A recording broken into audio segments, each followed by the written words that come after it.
पाकिस्तान तहरीक इंसाफ की अगर हम बात करें तो जो मखसूस नशस्तें थीं वो भी उनके हाथ से चली गईं। इसके साथ साथ हम उनकी कारकर्दगी भी देख रहे हैं, सियासी तौर पे भी तकसीम का शिकार नज़र आ रही है। सबसे पहले तो बताइएगा कि मखसूस नशस्तों के हवाले से जो फैसला आया उसको किस तरह से रीड कर रहे हैं आप?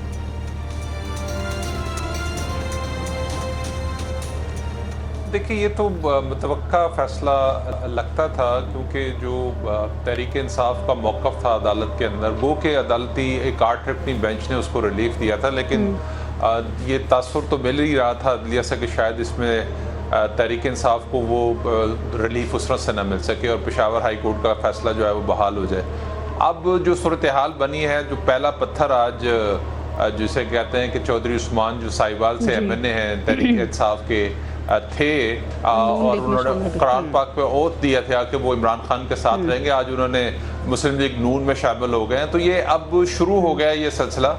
एक तो मखसूस नशिस्तें जो हैं वो तहरीक इंसाफ के हाथ से निकल गई हैं और दूसरी तरफ जो आज़ाद अब डिक्लेयर हो गए हैं कि ये आज़ाद रुकन असम्बली हैं, यकीनी तौर पर वो अपनी अपनी मंजिल की तरफ जो है अब उड़ान भरने की कोशिश करेंगे। उसमें बहुत सारे लोग जो हैं हुकूमत से फ़ायदा उठाने के लिए मुस्लिम लीग नून में शामिल हो जाएंगे, कुछ लोग पीपल्स पार्टी में शामिल हो जाएंगे। ये तो अब चॉइस है, जिसको जहाँ मौका मिलेगा वो जाएगा। लेकिन इसमें मैं ये ज़ाती तौर पर समझता हूँ कि इस वक्त जो भी हालात हैं इसके ज़िम्मेदार ख़ुद इमरान खान हैं, ख़ुद उनकी तहरीक इंसाफ पूरी जमात जो है वो है। तहरीक इंसाफ जमात तो नहीं उसको कह सकता है कि जिस किस्म के इंतशार का जो है वो शिकार ये पार्टी है। हर पॉलिटिकल जमात के ऊपर इस तरह का दौर आया है। मुस्लिम लीग नून के ऊपर भी हमने देखा था कि 2018 पे एक वक्त आया था, फिर 90s के अंदर हमने देखा था जब मुशर्रफ ने मार्शल लॉ लगाया था, तो उस वक्त भी मुस्लिम लीग नून के ऊपर एक क्राइसिस आया था। लेकिन इस तरह से पार्टियां का शराजा जो है नहीं बिखरता। यहाँ पर चूंकि बुनियाद ही नहीं है एक पॉलिटिकल पार्टी की, वन मैन पार्टी थी और वो शख्सियत के गिर्द ही घूमती रही पार्टी, और अभी भी वो शख्सियत के गिर्द घूम रही है।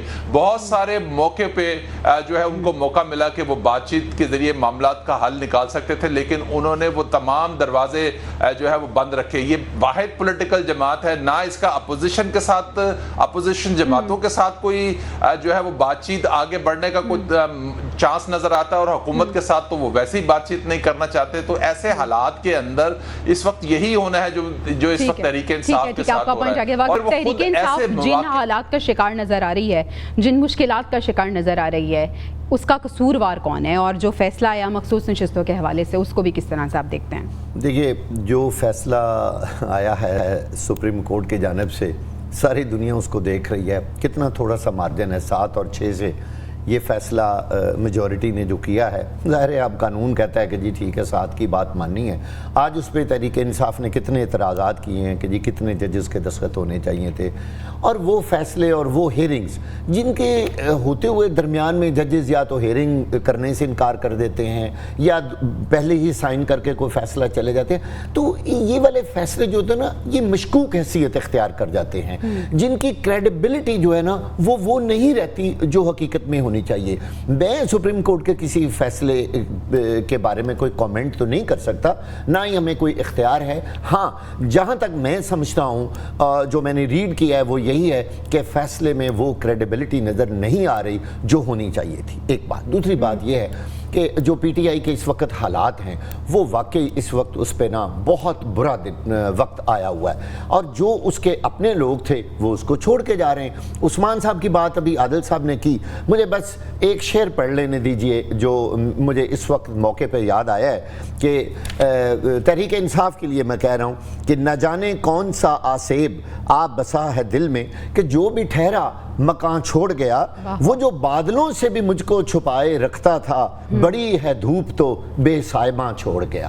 अब इमरान खान को सब लोग बेसाइबां छोड़ कर जा रहे हैं, वो मुश्किल वक्त में हैं। तहरीक इंसाफ इस वक्त बहुत मुश्किल में है, इसमें कोई शक नहीं।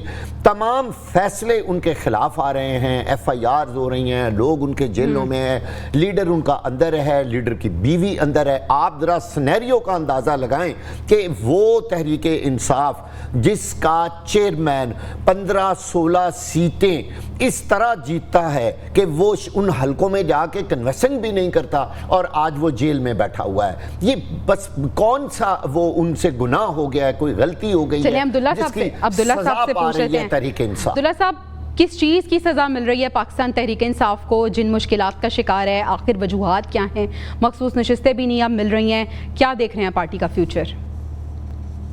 جو بوئیں گے وہی کاٹیں گے نا. ہم یہ تو بات کرتے ہیں، لیکن ہم یہ کیوں نہیں بات کرتے کہ 2018 میں وہ الیکشن جیتے کیسے تھے؟ اصل بات یہ ہے کہ ٹوٹل مجھے تو ابھی میں اس پہ پورا پروگرام کر سکتا ہوں ثبوتوں اور شواہد کے ساتھ.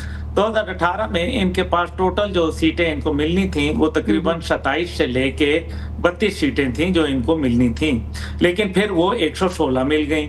اور پھر وہ 116 کس طرح ملی اور پھر وہ ٹیکنوکریٹس مزید وغیرہ ادھر ادھر آ کے ان کو جو ہے وہ ان کا معاملہ اسپیشل سیٹس پہ، ویمن سیٹس پہ مزید آگے بڑھ گیا.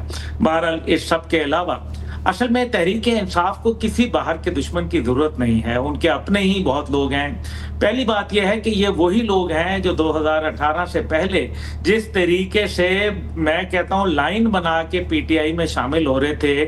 پھر آپ نے دیکھا کہ جب استحکام پاکستان پارٹی بنی، جس کا نہ ابھی دفتر تھا، نہ منشور تھا، نہ الیکشن کمیشن پہ رجسٹرڈ تھی، اور اس کے اندر جو ہے 100 کے قریب سینیٹرز اور M N A M P A جو ہے وہ چلے گئے. افسوس کی بات یہ ہے کہ قرآن کے اوپر ہاتھ رکھنا اور یہ چیزیں، تو پھر یہ کیا 62-63 کے اوپر پورے اترتے ہیں؟ کیا یہ صادق اور امین کہلانے کے لائق ہیں؟ کیا ایسے لوگ جو ہے وہ اسمبلیوں میں لانے کے لائق ہیں؟ یعنی کہ اگر آپ قرآن پہ ہاتھ رکھ کے عدالت میں جھوٹ بولتے ہیں تو اس کی سزا ہوتی ہے، لیکن اگر آپ اسمبلی میں رکھ کے جھوٹ بولتے ہیں تو اس کی کوئی سزا نہیں ہوتی، بلکہ اگر آپ نے حکومت جوائن کر لی تو پذیرائی ہوتی ہے. دوسری جانب جو ہے تحریک انصاف جو چاہتی تھی، جو ایجنڈا، وہ یہ ہے کہ مغرب کے اوپر انحصار کرتی تھی اور سوچتے تھے کہ کبھی امریکہ آ کے بچا جائے گا تو کبھی کوئی اور ملک بچا جائے گا. ایسا نہیں ہوا. ٹرمپ کے آنے سے بڑی امیدیں تھیں، لیکن وہ امیدیں بھی معدوم ہوتی ہوئی نظر آئیں.